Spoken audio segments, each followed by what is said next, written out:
नमस्कार, आर्या न्यूज देख रहे हैं आप। मैं हूं आपके साथ पल्लवी सिंह। खबरों की शुरुआत करेंगे गुजरात से, जहां आम आदमी पार्टी प्रभारी गोपाल इटालिया ने प्रधानमंत्री नरेंद्र मोदी और उनकी मां हीराबेन के खिलाफ अपशब्द कहे हैं। केंद्रीय मंत्री स्मृति ईरानी समेत कई भाजपा नेताओं ने इस पर आप को घेरा है। ऐसे में स्मृति ईरानी ने कहा कि हीराबेन का कसूर सिर्फ इतना है कि उन्होंने मोदी जी को जन्म दिया है। इस दौरान क्या कुछ कहा गया, आप भी सुनिए। हो रहा है, आप नीच किस्म के आदमी मुख्य बड़ा प्रधान नरेंद्र मोदी, मैं इस बात की पुष्टि नहीं करता हूँ, लेकिन आज यहाँ पे चुनाव चल रहा है। मुझे आप सब लोगों से जानना है कि क्या भूतकाल में कभी भी किसी भी बड़ा प्रधान ने ऐसा नौटंकी किया है वोट देने जाने के लिए। ये नीच किस्म का आदमी यहाँ पे रोड शो कर रहा है और दिखा रहा है कि कैसे मैं पूरे देश को सी बना रहा हूँ। सी फॉर, समझ लीजिएगा, मैं कैसे इस पूरे भारत देश को सी बना रहा हूँ। मैं बात करता हूँ डिजिटल इंडिया की और खुद दिल्ली से दौड़ा दौड़ा यहाँ पे वोट देने आता हूँ। देखिए मैं आप लोगों को कैसे सी बनाता हूँ। तो ये नीच किस्म का आदमी हमें ये संदेश दे रहा है कि मैं पूरे देश को सी बना रहा हूँ। किस्म नो मानस एनो खर्चो मांगो હીરાબા આવીને પાછા નાટકો કરે, આપણને બોલતા શરમ આવે એટલી મોટી ઉંમરના વ્યક્તિ વિશે, પણ એ લોકો નથી શરમાતા। 70 વર્ષનો મોદી થવા આવ્યો, હીરાબા પોતે 100 પહોંચવા આવશે, તોય મારા બેટા બે માંથી એક નાટકો બંધ करता नहीं। इस्तेमाल हो रहा है, आप नीच किस्म के आदमी मुख्य बड़ा प्रधान। आपने प्रधान सेवक की मां का अपमान नहीं किया, आपने गुजरात की एक 100 वर्षीय महिला का अपमान मात्र इसलिए किया क्योंकि उनका बेटा आपकी राजनीतिक मंशाओं को पूर्ण होने नहीं दे रहा।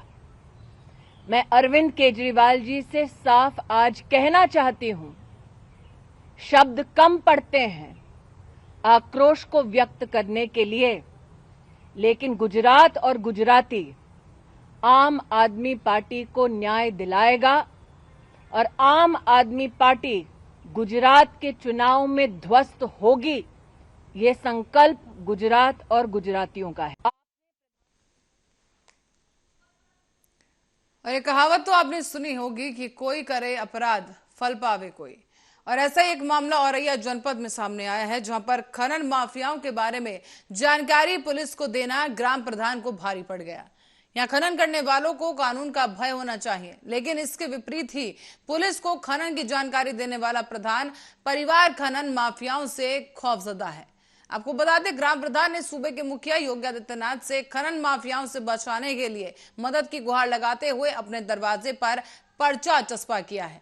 इस पर्चे में लिखा गया है कि मैं परेशान हूं, मेरे बच्चे खनन माफियाओं के खौफ से स्कूल नहीं जा पा रहे हैं, मेरी मदद करो, मेरा परिवार घर में कैद है। और घर के बाहर दरवाजे पर यह पर्चा चस्पा किया गया और परिवार के लोग इस वक्त रोकर अपनी व्यथा सुना रहे हैं। ग्राम प्रधान के बेटे और हाई स्कूल में पढ़ने वाली उनकी बच्ची रोते रोते उन्होंने कहा कि मुझे इन दबंगों से डर लगता है, इसलिए स्कूल जाना बंद कर दिया है और मेरे घर वालों को धमकी दी जा रही है।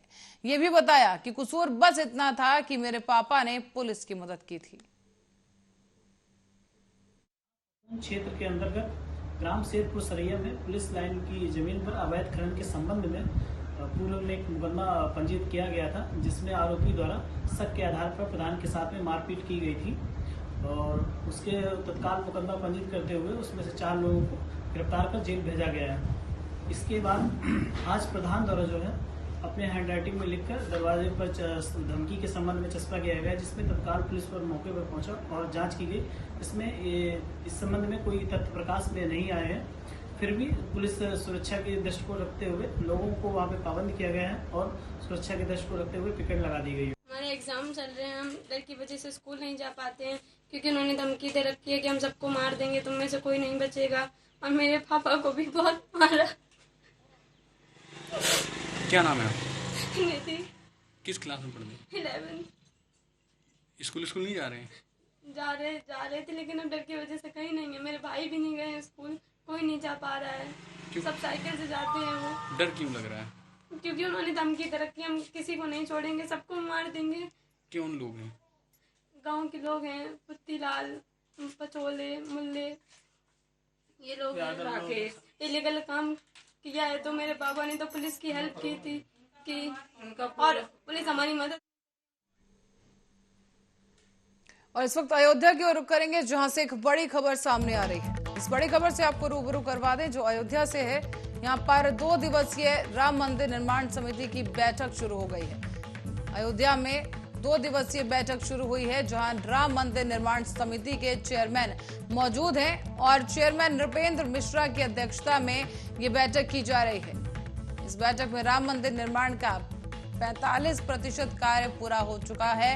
और आपको बता दें कि राम मंदिर निर्माण समिति के चेयरमैन नृपेंद्र मिश्रा के अध्यक्षता में ये बैठक शुरू हुई है। 2 दिवसीय बैठक है और इस बैठक में निर्माण कार्य से जुड़ी तमाम बातों पर चर्चा की जाएगी। और सामने आया है कि 45% काम राम मंदिर निर्माण का पूरा हो चुका है। बैठक में श्री राम जन्मभूमि तीर्थ क्षेत्र ट्रस्ट के पदाधिकारियों के साथ साथ कार्यदायी संस्था के इंजीनियर भी शामिल हुए हैं। और पहले दिन राम मंदिर निर्माण का निरीक्षण करने के बाद राम जन्मभूमि परिसर स्थित विश्वामित्र आश्रम में ये बैठक शुरू हुई।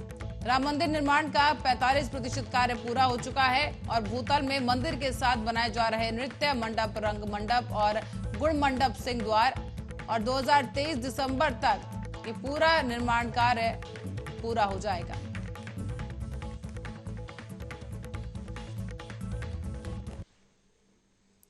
और बढ़ते हैं फतेहपुर की ओर जहां से खबर है कि पेट की परीक्षा देकर बस से लौट रही एक छात्रा हादसे का शिकार हो गई। दरअसल पास से निकल रहे एक ट्रक की टक्कर से इस छात्रा की मौत हो गई है। हालांकि स्थानीय लोग छात्रा को अस्पताल लेकर गए। सामुदायिक स्वास्थ्य केंद्र में उसे इलाज के लिए ले जाया गया लेकिन डॉक्टरों ने छात्रा को मृत घोषित कर दिया है। इसके बाद पुलिस को सूचित किया गया। हालांकि इस दौरान परिजनों को जब इस मामले की सूचना मिली तो उनमें कोहराम मच गया है।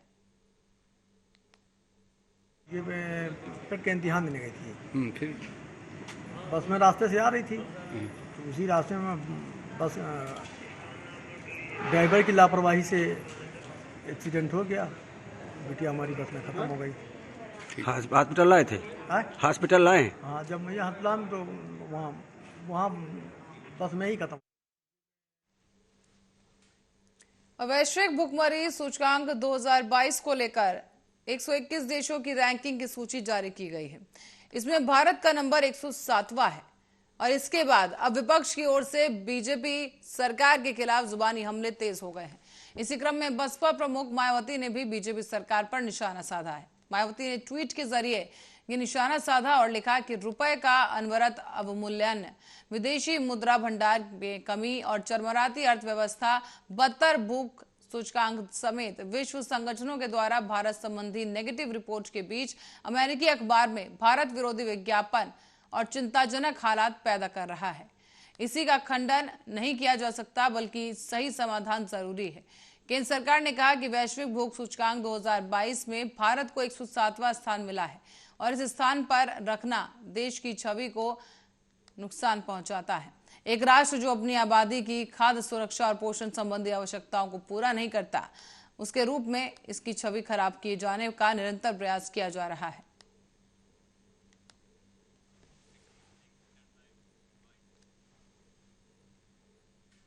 और अब गोरखपुर की ओर रुख करेंगे जहां से खबर है कि क्षेत्राधिकारी कैच पूरे दल बल के साथ रेलवे स्टेशन पर और आसपास के सड़कों पर पैदल गश्त कर सुरक्षा व्यवस्था का जायजा ले रहे हैं।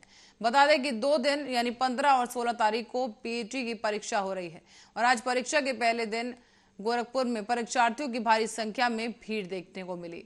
इस दौरान उत्तर प्रदेश अधीनस्थ सेवा चयन आयोग की ओर से जिले में प्रारंभिक अर्हता परीक्षा 15 और 16 अक्टूबर को तय की गई थी और परीक्षा को सकुशल संपन्न कराने के लिए कुल 12 परीक्षा केंद्र स्थापित किए गए। इन केंद्रों पर 2 पालियों में परीक्षा संपन्न होगी और इस दौरान करीब 67 परीक्षा केंद्रों पर 23 सेक्टर मजिस्ट्रेट और 67 स्टैटिक मजिस्ट्रेट की निगरानी में जो परीक्षार्थी हैं वो परीक्षा देंगे। साथ ही आपको बता दें वॉइस रिकॉर्डिंग, सीसी कैमरे की निगरानी समेत तमाम व्यवस्थाएं की गई हैं जिसके दौरान वो अपने अपने परीक्षा केंद्रों पर कड़ी सुरक्षा के बीच परीक्षा दे सकेंगे। गोरखपुर में आज इस परीक्षा का दूसरा दिन है जिसको लेकर गोरखपुर पुलिस और जिला प्रशासन पूरे दिन मुस्तैद रहा और आज भी पुलिस की तरफ से तमाम दावे किए जा रहे हैं। ये परीक्षा को देखते हुए पहले से ही ड्यूटियां लगाई गई हैं। हर चौराहे तिराहे, खासकर रोडवेज, रेलवे स्टेशन और भी जो अन्य चौराहे हैं जैसे मोहद्दीपुर है, पैडलेगंज है, वहाँ अतिरिक्त फोर्स लगाई गई है और कहीं पर कोई जाम की स्थिति उत्पन्न ना हो इसके लिए लोग लगातार प्रयास कर रहे हैं। हमारी ट्रैफिक पुलिस भी लगी है, सिविल पुलिस भी लगी है, SHO भी लगातार भ्रमणशील हैं और चौकी प्रभारी भी अपना काम कर रहे हैं। अधिकारी भी लगातार भ्रमण करके देख रहे हैं कि आम जनता को या जो परीक्षार्थी हैं उनको कोई समस्या ना हो, कहीं कोई दिक्कत ना हो और कहीं ऐसी समस्या आ भी नहीं रही है चूँकि लोग एक्टिव हैं।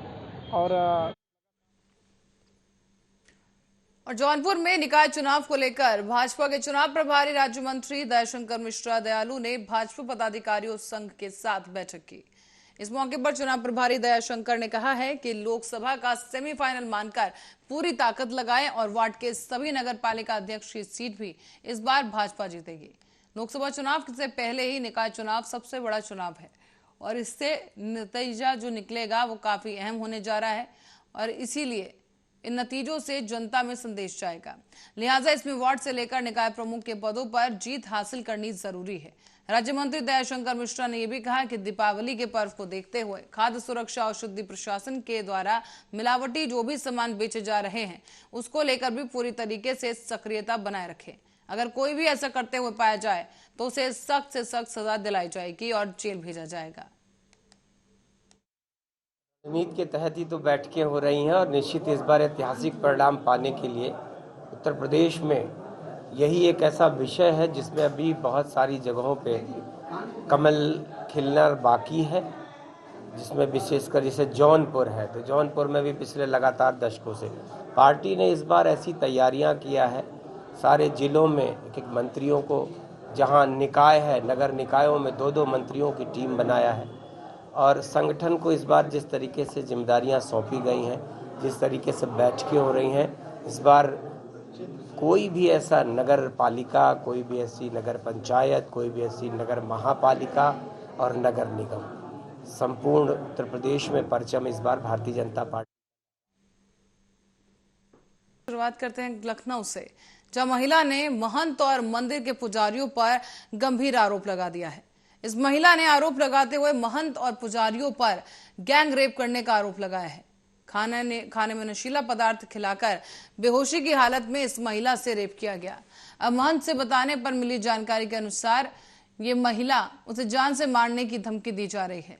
डरी सहमी यह महिला थाने पहुंची और जहां पर रेप की शिकार हुई इस महिला ने गोमती नगर थाने में पुलिस से मामले की शिकायत दर्ज करवाई है। लेकिन महिला का यह कहना है कि जानकी मंदिर आश्रम पर यह आरोप है और पुलिस कोई कार्रवाई नहीं कर रही। बताया जा रहा है कि महिला ने यह आरोप लगाया है कि आश्रम के महंत और सेवकों ने उसके साथ रेप किया है। पीड़ित महिला ने गोमती नगर थाने में तहरीर भी दी, लेकिन महंत और सेवकों के खिलाफ रेप की शिकायत पर अब तक कोई कार्रवाई नहीं हुई है। जयपुरिया स्कूल के पास राम जानकी मंदिर है, वहाँ का ये है। वहाँ उन लोग गलत काम हमेशा करते थे। एक दिन हमने रोका तो उन लोगों ने मेरे साथ ही गलत काम किया। नवमी के दिन उन्होंने मुझे कुछ ऐसी चीज़ खिला दिया, हम सो गए थे, मुझे होश ही नहीं आया। जब हम सुबह उठ के 3 बजे 3:30-4 बजे जब जागे तो हम बिल्कुल अस्त व्यस्त थे, कैसे थे, और हम खड़े भी नहीं हो पा रहे थे और मुझे बहुत सारी चोटें लगी थी। फिर उन लोगों ने जब हम चिल्लाने लगे, गुरुजी मेरे साथ ये क्या करवाया, ऐसा क्योंकि आप लोगों ने क्या बिगाड़ा था हमने आपको, तो जो बूढ़े वाले गुरुजी सब लोग इकट्ठा होकर वहाँ आ गए और चिल्लाने लगे। तो हमने कहा गुरुजी एक तो गलत करवाया आप, दूसरी हमको चिल्ला रहे थे आप, तो ये कोई आपने मेरा शोषण करवाया। तो कहते हैं कि इसको भगाओ। तो एक भैया है वहाँ पे, तो वो मुझको इशारा कर दिए कि तुम निकल जाओ। तो एक महाराज जी वहाँ दौड़ के आए, क्या है बताओ। हमने कहा गोली मारेंगे क्या महाराज जी, इतना गलत तो किए। फिर वो ऐसे कहती हम बाहर आंगन में निकले, आंगन में निकल के और बाहर भाग निकले, गेट पे बाहर हो गए। फिर उन्होंने मेरा सामान सारा फाड़। और बरेली में योगी सरकार एक तरफ जहां पेड़ लगवाने को लेकर भरपूर प्रयास कर रही है, तो दूसरी तरफ पेड़ों को जड़ से खत्म किया जा रहा है। राममूर्ति मेडिकल कॉलेज का ही ये प्लाट बताया जा रहा है, जहां पर हरे भरे शीशम के पेड़ों को काट दिया गया। इन पेड़ों की संख्या लगभग 15 से 20 बताई गई, जिन्हें जेसीबी से गिराकर जबरदस्ती बगैर वन विभाग की परमिशन के काट दिया गया है। जब आर्य न्यूज की टीम वहां मौके पर पहुंची तो उसके बाद जेसीबी के द्वारा पेड़ों का कटान जारी था और नेशनल हाईवे नैनीताल रोड के किनारे ये कटे हुए पेड़ मिले हैं। यहाँ बगैर वन विभाग की परमिशन के अवैध कटान चल रहा था और जैसे ही हमारी टीम वहां पहुंची है तो ये तमाम आरोपी मौके से भाग निकले हैं।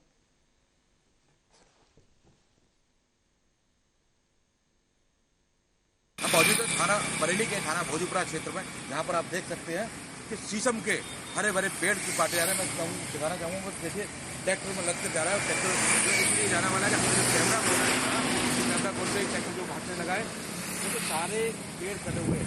आपको दिखाऊंगा, देखिए जेसीबी से खोदा गया सब, और जेसीबी चल रही थी अभी यहाँ, अभी जेसीबी यहाँ से भाग गई है और उसका कहना है कि आंधी में गिरे हुए पेड़ है। लेकिन आंधी में गिरे हुए पेड़ आपको दिखाई दे रहे हैं। क्या नाम है आपका?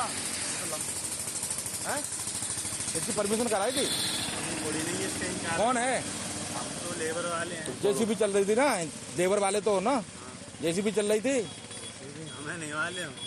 तो परमिशन है इसकी नहीं है? इस बारे में हम क्या कह सकते हैं? तुम्हें कौन बोले तुम काम करो, तुम्हें नहीं पता है? अरे हम तो किसका बाग है ये? हमसे कहा काम करो। बाग किसका है? बाग किसका है ये?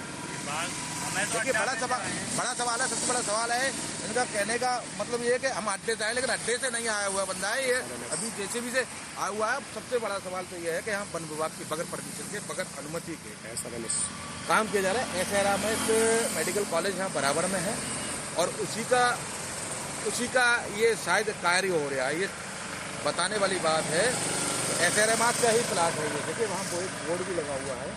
लेकिन एक सबसे बड़ा सवाल है, पेड़ वो भी शीशम के, निसंकोच में, किसी का डर नहीं है। हाईवे सामने चल रहा है, बराबर से हाईवे आप देख सकते हैं, पूरी तरह से रोड। यहाँ से सारे काम करने वाले सारी लेबर सब इतने मोटे मोटे शीशम के पेड़ बगैर परमिशन के काटे। जब उससे परमिशन ठेकेदार से बात की गई तो उन्होंने हमसे बात करने की बात कही। लेकिन सवाल ये उठता है, एक तरफ योगी सरकार पेड़ लगाने का काम कर रही है, पेड़ों के लिए प्रोत्साहन दे रही है, लेकिन यहाँ तो पेड़ों को ही देखिए उजाड़ा जा रहा है बिल्कुल। ये पूरा राममूर्ति मेडिकल कॉलेज का किनारे का मामला है, बड़ा सवाल है। अपने सहयोगी मनोज कुमार के साथ रूपेंद्र कुमार, आर्य।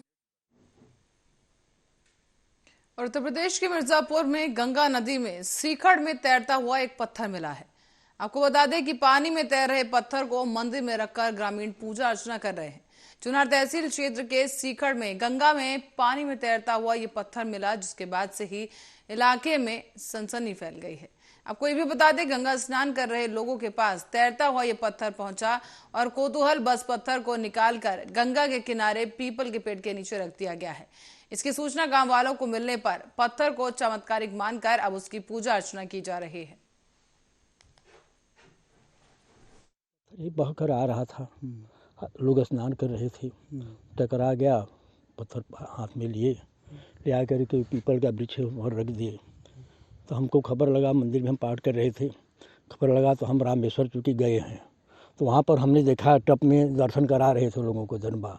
तो हम कहा यार तो भगवान का पत्थर ही, रामेश्वर पत्थर, और हमने सगो तीर्थ में गए, कहीं से मिला नहीं रामेश्वर के छोड़। तो हम कहा उसको ले आइए, बस ले आ करके उनको प्रतिष्ठित भगवान के यहाँ जनबा कर दिए हैं। पूजा पाठ हो रही है? पूजा पाठ हो रहा है। तो दर्शन के लिए भीड़ लगी हुई? भीड़ लगी हुई है, खूब भीड़ लगी हुई है। तो अब क्या करेंगे इस पत्थर? अब वहीं रहेगा, पूजा पाठ होगा। पत्थर ही बहकर आ। पत्थर ये देखिए, अब रामेश्वर में ऐसा पत्थर पाया जाता है, क्योंकि लोगों का मानना है कि हो सकता है वही पत्थर हो। भाई पानी में तैर रहा है तो श्रद्धा भाव पूजा पाठ हो रहा है। हाँ, श्रद्धा भाव पूजा पाठ हो रही है उसकी मंदिर में। आप लोग क्या पत्थर देखने आए? और पत्थर की जहाँ तक बात है, सुबह भक्त लोग यहाँ स्नान करते हैं, सुबह शाम विधिवत आरती होती है। और हम तो चूंकि कॉलेज आना रहता है, मैं सुबह आ जाता हूँ, और भक्त लोग सब जुटे थे, हमको भी बुलाए कि गुरुजी ये पत्थर जो तैरता हुआ जा रहा था, हम लोग स्नान कर रहे थे, तो पता नहीं क्यों टकराया। हम लोग इसको माने पकड़े, और पकड़ने के बाद कई बार हमने पानी में इधर उधर किया, डूबा नहीं। तो ये पत्थर है, डूब नहीं रहा है। तो उसको सब लोग ले आए, और पूज्य स्वामी जी का जो बट वृक्ष है, जिस पर उन्होंने अपना तप का केंद्र बनाए थे, चूंकि दिगंबर थे तो बट वृक्ष में रहते थे, जैसा बताया गया है। तो उन्हीं का ये शंकर जी का मंदिर है, बहुत प्राचीन था, उसको जीर्णोद्धार भी कराया गया है। तो उसी मंदिर में, जैसा कि एक माता रानी का भी मंदिर है बगल में, हमारे शिव कुमार चौरसिया मालिक पूजा पाठ। उत्तर प्रदेश में पेट परीक्षा 2022 की कथित तौर पर फर्जी तस्वीर शेयर करने पर सीएम योगी आदित्यनाथ ने राहुल गांधी और प्रियंका गांधी पर निशाना साधा है। सीएम योगी ने अपने ट्वीट में लिखा कि समाज में अफवाह फैलाना, लोगों को गुमराह करना, अस्थिरता उत्पन्न करना कांग्रेस का राजनीतिक संस्कार है। इनके स्टार पॉलिटिकल टूरिस्ट ने दूसरे प्रदेश के रेलवे स्टेशन की भीड़ का उत्तर प्रदेश की भीड़ बताकर अपने संस्कार का पालन ही किया है। वैसे मायावी मारिच तो छल ही करेगा। जबकि वैसे इससे पहले कांग्रेस नेता राहुल गांधी ने ट्वीट कर लिखा कि उत्तर प्रदेश पेज फॉर्म 37 लाख खाली पद और गिनती के। इन युवाओं को सालाना 2 करोड़ रोजगार का झांसा दिया गया था, लेकिन इस तस्वीर में देश के शिक्षित बेरोजगार युवाओं की बेबसी दिख रही है। ये साफ है कि प्रधानमंत्री आंख मूंद कर बैठे हैं और नौजवान ठोकरें खाने पर मजबूर हैं। राहुल गांधी ने एक और ट्वीट किया। उसमें उन्होंने लिखा कि यूपी पेट परीक्षा में भारी अव्यवस्था है और इस भारी अव्यवस्था के चलते छात्र छात्राओं को परेशानी हो रही है, जिसे देखकर आपके रोंगटे खड़े हो जाएंगे। लेकिन भाजपा सरकार के कान पर जून तक नहीं रेंग रही। युवा विरोधी सरकार युवाओं से एग्जाम के लिए मोटी फीस तो वसूलती है, लेकिन नौकरी नहीं दे पाती और ना अव्यवस्थाओं से मुक्ति।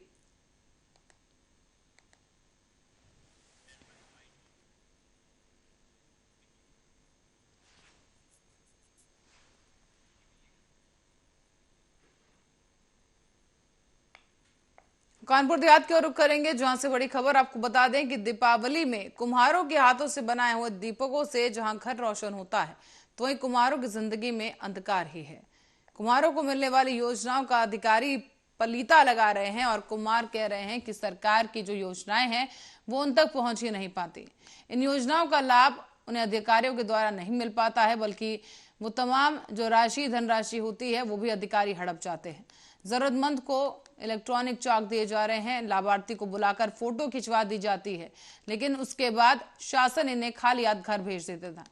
आपको बता दें कि इस हाल ही में मामला सामने आया है, जहां पर खादी ग्राम उद्योग के कैबिनेट मंत्री राकेश सचार ने जब योजनाएं इनको बांटी थी और उसके बाद इन्हें लाभ दिया गया था, लेकिन उसके बाद फोटो खिंचवाने के बाद खाली हाथ इन्हें वापस घर लौटा दिया गया है।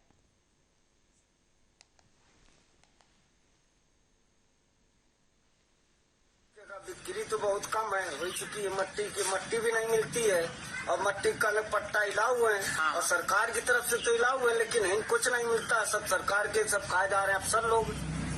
अच्छा, सब मशीन की जो आप लोग समस्या बता रहे, जो चाक मिलता है आप लोगों को, इसमें चाकन के पैसा जमा करा ली, सब कुछ जमा करा ली, चमार कोरी धोबी धानकन के दिन गया, वो 8-8 हजार के बेच रहे हैं। और अफसर लोग हमने को घिराव करो तो अफसर का इतना चाक नहीं मिलेंगे वो जिनके तो जब एक बार खादी ग्राम उद्योग तरफ से आप लोगों को प्रोग्राम रखा गया था, चाक मिले थे, तो वहाँ पे मिली नहीं थी आप लोग? नहीं, एक को कोई को नहीं दी। हमारी बिरादरी कोई बिरादरी किसी को मिले नहीं। कुम्हारों आप लोग गए तो थे वहाँ पे? हाँ, सब कोई गए थे, तमाम लोग गए थे। हाँ, फिर क्या किया? कोई भी नहीं मिले चाक।